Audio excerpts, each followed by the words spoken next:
认真的在听，特别认真的在思考关于 Bitcoin 的未来，关于数字货币更多的机会，甚至谈到了政府政策。OK， 那接下来的时间，我们将继续为大家带来精彩的演讲。那在这之前呢，也提醒各位，在我们稍后的演讲结束之后，大概是稍后的11点半左右的时间，我们将今天的主办方将为大家安排一个特别有意思的一个活动，那就是参加我们的数码港。凡是有兴趣的各位嘉宾、各位朋友，可以到我们工作人员那里去报名一下。那稍后在11点半结束之后，我们将共同可以用我们的眼睛来见证一下这样美丽的地方、充满科技感的地方，带给您视觉的震撼。好，接下来为大家介绍的呢，这位朋友是刚才告诉各位哈，他为什么选择来赞助这样的一次会？他为什么选择让 OKCoin 无处不在的同时，选择在香港又一次出现？那接下来让我们共同邀请到的是 OKCoin 的联合创始人赵长鹏先生，为我们带来主题演讲《比特币的未来和 OKCoin 的探索》，掌声欢迎。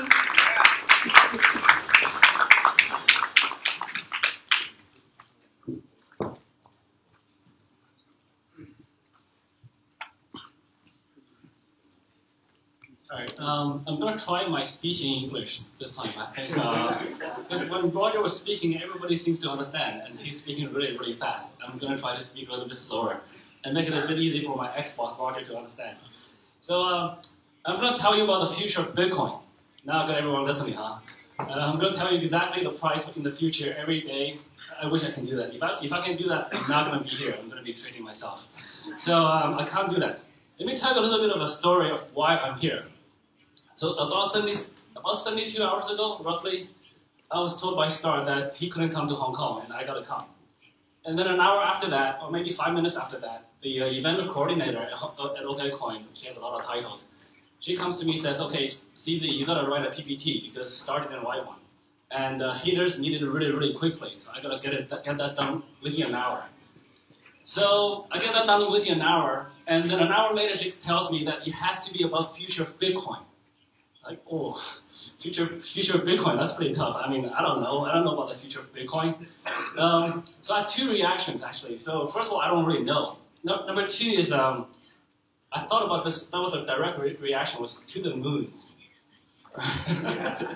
Everybody knows about Bitcoin to the moon, right? So, but in the last 70 hours or so, I actually have tried to explore the future of Bitcoin. So that's what we're here, that's what I'm going to share with you.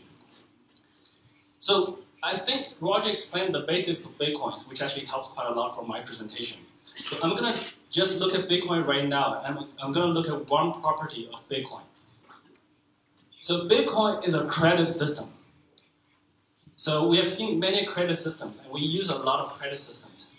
And Bitcoin is one very special credit system, namely it's distributed. It's P2P credit system.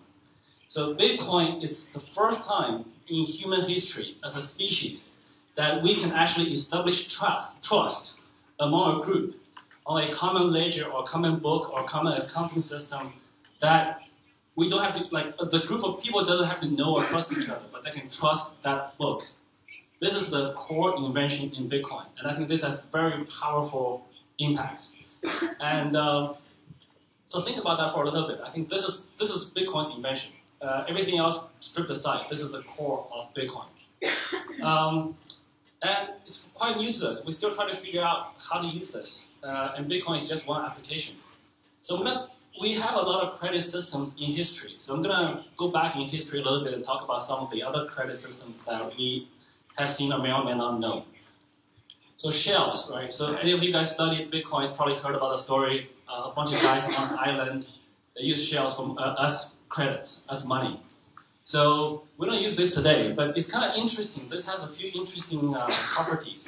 Shells are a physical credit system, and you can get lucky sometimes. You can stroll down the beach and find a shell, and then you just become that much richer or that much credible.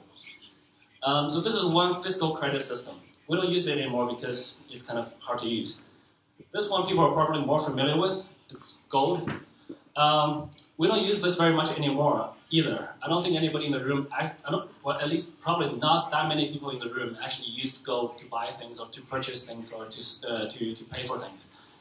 But we're more familiar with gold. Again, gold is a physical credit system, and you can get lucky as well. If you walk down the street in a gold mine, you can find some, or if you go mining, you can get them. And it depends a little bit on luck. And this is another system that we're very familiar with. This is actually a credit system. It's not money, it's credit, right? So why does a piece of paper worth? Actually, I should mention in the previous 2 slides. A shell, when you exchange it for something, for food, for fish, the shell is actually not worth the fish. The fish is worth a lot of money because, or the fish is very valuable because if you have nothing to eat, you're gonna die. So the fish is much more valuable than the shell. The same thing with gold. The gold today, the industrial value of gold is not worth the price of gold itself, right? The price of gold is really high because it's used as a currency or credit system. These papers are really amazing because the paper itself is not really worth a lot of money, right? So why is that piece of paper worth $100 or 100 Hong Kong dollar, 1,000 Hong Kong D, or $100? So you guys can think about that a little bit. If you some of you will know the answers already, some of you will not. Why is a piece of paper worth that much money, or worth that much value? You can buy food with it, you can get a hotel, you can do a lot of things with it. So why is it worth that much value? And let me tell you something. If you think Bitcoin is a virtual currency, or I can tell you that the paper money is virtual already, and it's been virtual since 1971. So right now, when the banks or the central banks print money, they don't have the gold to back it up. In theory, when they print money, they should have the gold in the vault so that they can back it up. But since 1971, Nixon stopped that, and since then, the money has been virtual. So you're already very familiar with virtual currency and virtual credit systems. You just don't know, you just haven't really thought about it that much. I think this is my favorite example of a credit system because it's actually called a credit card. I think this is the only thing that's appropriately named. And even in Chinese, you have the right name. It's 信用卡, right? So it's got the credit in there. So there's actually a lot of different cards, right? So in Hong Kong, you have the octopus. In Tokyo, you have the Suica or the Pasmo. In Beijing, you have the Metro card. So and you have the point cards, you have the air miles. All of those are credit systems, and all of them have value. So, and this is virtual and digital, right? So you actually don't see anything going on. Everything's a number in your computer in your bank. And then we have the online banking system. On the online banking system, everything's digital. So everybody here is already very familiar with virtual digital currency. The Bitcoin is not that much different. The only difference in Bitcoin is that it's distributed. There's no central party. So I had a problem representing Bitcoin. I've always had this problem. Bitcoin is really hard to visualize. So most people visualize using a coin. This is actually very, very misleading because Bitcoin is not a coin. There's more coins, and then there's more coins. And some people represent it like, this is a Bitcoin address. It's actually not a Bitcoin. So if you look at the Bitcoin protocol, actually there's no definition of Bitcoin itself. It doesn't exist in the protocol. There's no unit of it. There's no, if you're a programmer, there's no object, there's no instantiation. So there's no object that represents a Bitcoin in the programming language. So there's another barcode which represents that address. And I'm going to take a little detour here. This particular address is actually a real address that I started a charity for. So if you scan this barcode and donate Bitcoins to that address, that Bitcoin will not be used by myself or anybody unless it's for a real charity cause. And it's going to go directly to the beneficiary. And all the admin costs are borne by OKCoin and myself. So if you guys want to donate, here's a chance. You'll have more chances later. So the real representation of Bitcoin is like this. It's just a number plus a unit. That's what a Bitcoin is. And so the way Bitcoin works, that how do you know that how many Bitcoins you have? It's very simple. I think a lot of you guys will know this. You will take every payment that you ever received on your Bitcoin address, and then minus all the payments you've made, and that's how much Bitcoins you have left on that address. So every time it's calculated. So it's just a number plus a unit, and that's it. And I specifically put a decimal here because it's very important to realize that Bitcoin is divisible, right? So I got a lot of new people asking me, hey, if a Bitcoin is like $300, and I want to give $3 to somebody, how do I give it? It's very simple. You type in 0.01, Bitcoin, and that works. So Bitcoin, I think, is not going to replace everything immediately. This is I'm sort of guessing a little bit into the future here. I think Bitcoin is just one more way we can use currency, or we can use the credit system. So I think shells kind of already, nobody uses it anymore. Gold, people still use it to some extent, not very often. Cash people use. Credit cards was, when credit card came along, that did not replace cash. When online banking came along, that did not replace cash. So cash is still used very heavily. So Bitcoin is, I think, just a supplement for the traditional credit systems or money systems we have today. So I don't think it's going to replace everything immediately. It might in the long future, but it's going to take a while. So I think right now, it's just another way to help us conduct transactions of value. So I think that's where the value comes from. There's quite a number of ways. Again, it's that Bitcoin address you can donate to if you want to. So there's many ways right now. So right now, today, Bitcoin is mostly used by technology geeks, technology savvy people or firms. I'm kind of a geek, so. And then it's very useful for cross-border or global transactions. So if I want to pay somebody in the US, to wire money from here to the US will take me a lot of time, a lot of forms to fill. So it has a lot of advantage in the global cross-border transactions. So if I want to hire a web designer in India and I want to pay him something of value, I can give him Bitcoins very easily. There's also a lot of other very unique uses for it. For example, you can do micropayments. If I want to pay you 0.1 penny, actually the current fiat system couldn't handle it. And most of the current fiat system probably couldn't even handle like pennies. If I want to pay you pennies and do a bank wire, it's not going to work. Bitcoin allows that. And it allows, doing micropayments allows tipping, crowdfunding, a lot of other things will open up. That was not possible with fiat systems today. So it has very unique uses. And the last thing is it's very good for travelers. Again, this is cross-border. So I arrived in Hong Kong last night. I gave some guy Bitcoin. He gave me a couple thousand Hong Kong D, and that works just fine. So this way, I save the 10% I have to pay to the airport travel legs or those guys who are ripping me off, really. So I save some money there. So if you think of the internet as an information highway, then the Bitcoin, I think, is fairly appropriately called the financial or the currency highway. So I think basically this is going to develop at a very high speed. So if you think of the Bitcoin as a financial highway, then what is OKCoin? So OKCoin is the ramp. So OKCoin is the on and off ramp onto this highway. So OKCoin is an exchange, and this is where we bridge the traditional fiat currency and the Bitcoin crypto world. Right now we support Bitcoins and Litecoins, and later on we might support more, but probably not in the short future. I especially like this picture because it actually doesn't show what's on the highway. Because I actually don't know what's on the highway. Right? So we're still exploring. We're still exploring the future of Bitcoin. So bear with me for a second. So let me brag a little bit about OKCoin. So I think OKCoin, my biased opinion, is the best Bitcoin exchange existing. Period. Very simple. I think 4 or 5 months ago when I was giving a talk in Chicago, very similar talk about Bitcoin, about OKCoin. At that time, there was a joke saying, okay, who's the largest exchange? And some guy came up to me, some really small Bitcoin exchange in China came up to me and said, okay, we're the second largest Bitcoin exchange in China. I was like, what? There's like 3 other big ones.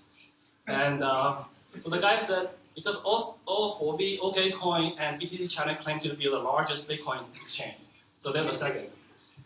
So that was 4 or 5 months ago, but I haven't heard that joke for about 4 or 5 months now. So which is good for us because I think the largest Bitcoin exchange has pretty much been established. And I think there's a lot of arguments. Every exchange is going to say they're the biggest exchange. But I think as a user, you've got to find out where the liquidity is, who has the largest real volume, who has the largest transactions, who has the lowest fees, and who has the most reliable systems. So here, I'm going to focus on the best Bitcoin exchange. And I think the properties are very simple. You've got to be reliable, you've got to have good service, and you've got to have a very strong product. And these are the 3 things that OKCoin is focused on. And we're pretty much focused on nothing else. Let me talk about reliability for a second here. Because reliability is all about protecting the users.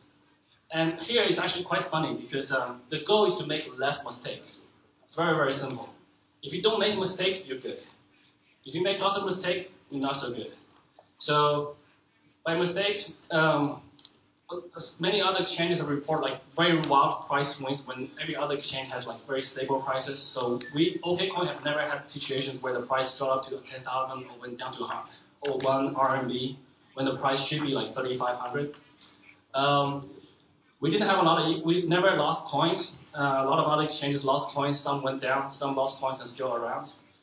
And we never had any significant big losses on futures. So GBL is an exchange that's no longer around. They lost 4,000, well, they stole 4,000 coins and ran away, and they got caught. So China has a very strong police system. Don't run away with people's coins. So we have very few deductions on the winnings on futures. This is actually very difficult given the high leverage that every futures exchange have right now. This is actually very, very difficult.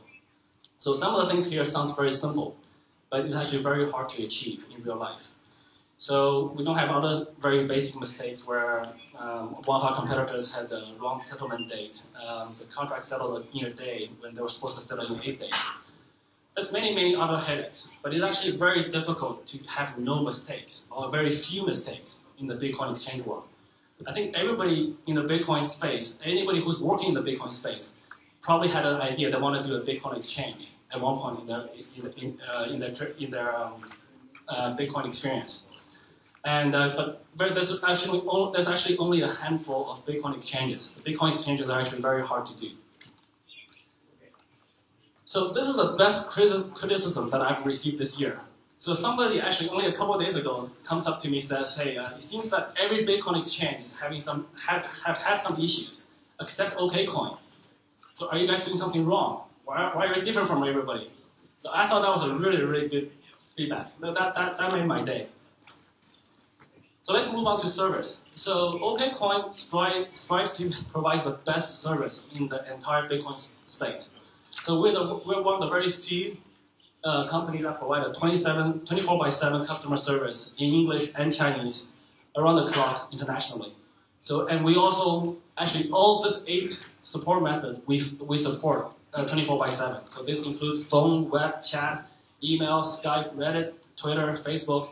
If you use any of those things, you can find us. Actually, Weibo is not even on here. We do that as well, of course. So we support Weibo, QQ for the Chinese sites. I was focused mainly on the international side here.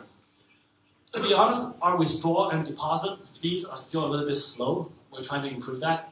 They're just working with different banks around the world. It's actually quite tough. But we have established internal SLAs. So basically, if something that takes too long, I get alarmed, and I chase somebody and try to whip them. So it usually goes pretty fast now. So the next thing is about product. I think this is the key for long-term success for any Bitcoin exchange, for any business, I think. So OKCoin actually right now has about over 150 people. So we're one of the largest Bitcoin companies, I think. There's a few other competitors who are very similar size, like Huobi. And of our 150 employees, 100 of them are on the tech team. So I'm the CTO there, so I manage about 100 people, and it's not a headache. But the 100 people we have are very, very good. They just have one mission, to make the product better. They don't care about anything else. They just work very, very hard. And then we are pretty lucky that we were able to achieve a lot of firsts. So we're the first major Chinese Bitcoin exchange to actually truly go international. So we launched an international site. We have a completely separate website, user database, order book, everything. So we're also the first major exchange to offer futures.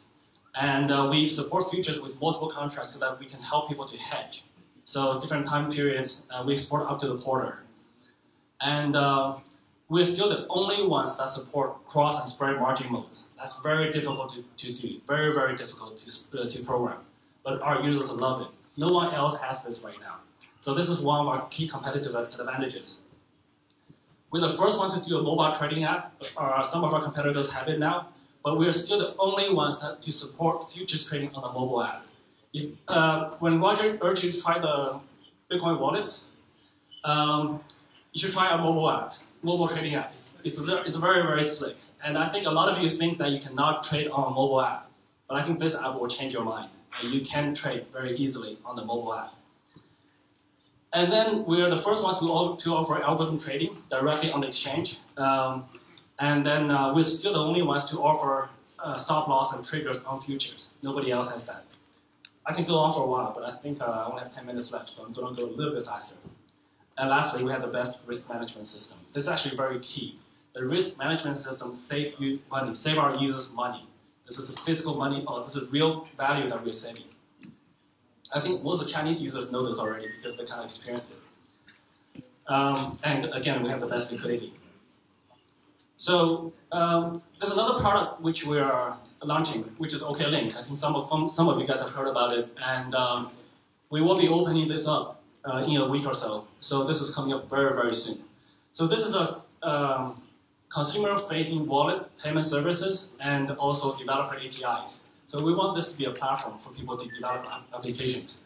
So this has a very easy consumer-facing wallet, but the wallet actually in technical features is very advanced. So we support both on-chain and off-chain wallet, both regular and multi-sig wallets. I think if you guys know what it is, then you'll know why it's good.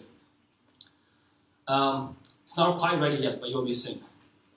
So I want to announce some of the partners we have. So we have a strong partner. We just had a partnership doing a PR last a couple of days ago on the 25th. So that's BitFX. So BitFX allows you in Hong Kong to take cash into their store to buy and sell Bitcoins or to deposit into the OKCoin platform. So this guy's from BitFX. Would you guys stand up? Just so that you guys know who they are. And this is their shop. And their shop is very nice. Oh, okay, Harry just got here. I thought you were sleeping. So Binary Financials is another client of ours who is a relatively very active hedge fund trading firm. He's either sleeping or trading, I think, and sometimes he's doing both at the same time. And these are the few guys that Harry actually is here, so he's going to do a talk tomorrow about trading. So he's one of the few guys who actually let us to use their name publicly. We have a lot of other big accounts that we cannot use. We cannot say publicly. So let's circle back to the Bitcoin future topic. So I want you to think about cars. When cars was first invented, everybody said there's no future for cars because you need a pavement and you need gasoline. You need a lot of other things. Horses are much easier because you can go anywhere.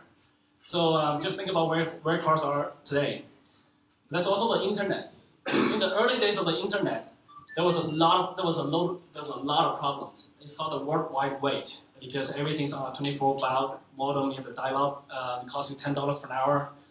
And there was a joke back in the old days saying, I think it's around 95. Somebody came up to me and said, "Hey, the internet thing is really useful. I can buy a hamburger and grab out of it and just bite it and feel the juiciness of it." And that was a sarcastic joke. But today it's reality. So today you could buy a burger and get it delivered to you within a few minutes. You can actually bite it. So I think for Bitcoin, it's going to take some time, but we'll get there. I don't know how long exactly. It might be a couple months, a few years. I don't know. But for OKCoin, we want to be a significant company in the Bitcoin space. So basically, we want to be 5, 10, 20 years from now. We want to be the Google Bitcoin. Where Google is for internet, we want to be for Bitcoin.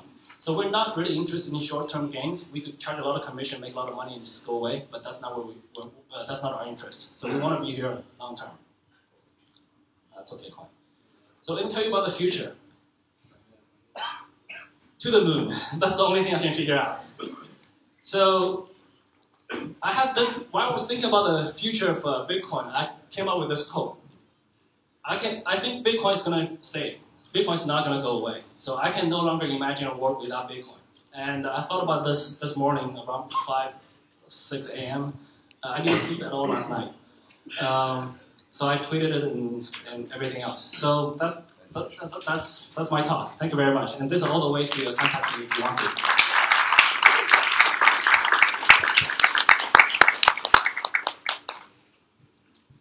Oh, any questions? I think, yeah, I got lucky because now it's lunchtime, so people can ask me a lot of questions. Go ahead. Do you have any view on smart contracts? I think smart contracts will get there. I'm not sure which version of it or which implementation of it, but I think smart contracts will get there. sooner or later, it's just a matter of time. And people are going to figure it out. People are going to start to use it. And it's going to be better than using lawyers and all this other stupid stuff. So I think we will get there. Any other questions? That was pretty easy. No more? All right. So anybody have more questions, you can always find me. 谢谢赵总，谢谢 OKCoin。亲爱的朋友们，我们今天上午的主题演讲到这里先暂告段落。我相信，无论是刚才 OKCoin 的主题演讲，还是之前我们Roger Ver这样的比特币耶稣的这样的非常广阔的视野，都给大家留下了非常深刻的印象。那接下来的时间呢？